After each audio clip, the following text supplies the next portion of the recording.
As a consumer, years ago, I played computer games like most of the people who went to college in the 70s on the mainframes after hours when I was supposed to be compiling runtime code. As a participant in creating them, about almost 2 years ago, when I got a phone call from my agent saying some folks in Eugene, Oregon had contacted him and wanted to talk to me about the possibility of doing something based upon my work. And that was the seed from which Betrayal at Krondor sprung. Well, the world of Midkemia began as a role-playing environment for a bunch of college students back in the 70s. Like kids everywhere, my friends in college and I were broke. Fantasy role-playing was a very inexpensive hobby relative to a lot of other things we could be doing. You basically needed some pencils, some paper, and some funny-looking dice, and a lot of imagination. And the history of the world began to unfold. Well, that started 19 years ago. So there's almost 2 decades worth of thought and creation in Midkemia. It's possibly one of the most involved and detailed world environments for creating games around today. Obviously, the world in which the game is played is the fruit of years of my work, but the game itself is a wonderful collaborative endeavor that I think adds tremendously to the world of Midkemia.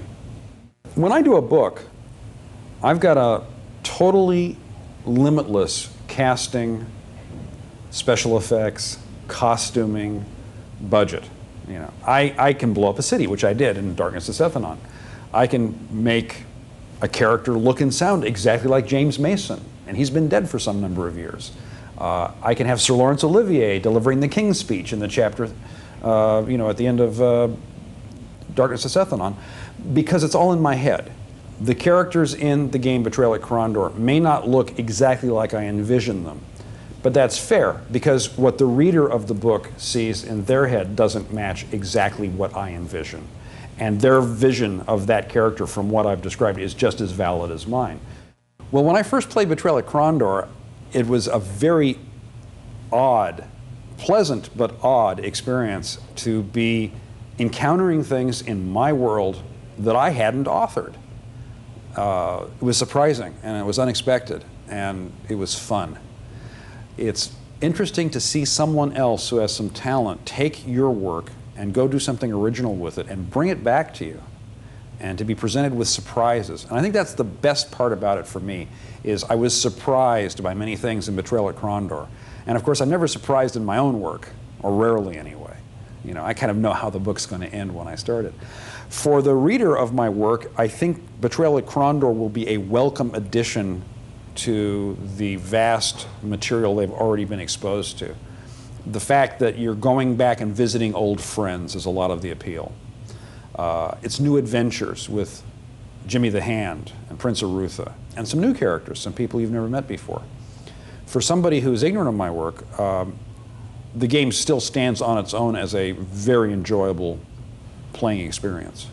What it is a novel, if you will, an interactive novel, that you are allowed to make decisions, where the author essentially turns to you on page 24 and says, fine, what do you want them to do next? And I think that's why it's a very different kind of role-playing game and a very different kind of experience for the readers. The action in Betrayal at Krondor occurs between the books Darkness at Sethanon and Prince of the Blood, about halfway between them, as a matter of fact. So for someone who's read the books, everything will flow very easily and be familiar.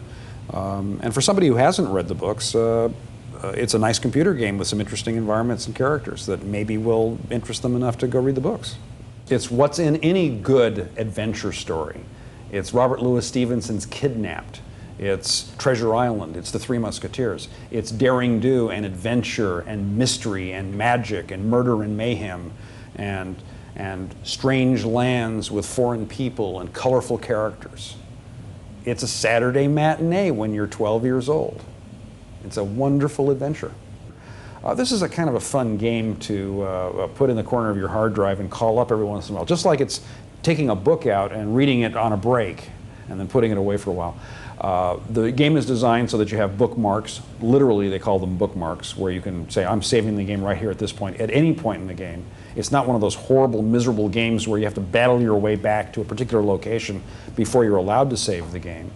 So you can play it in little, teeny, manageable chunks, and it's a wonderful, rich experience.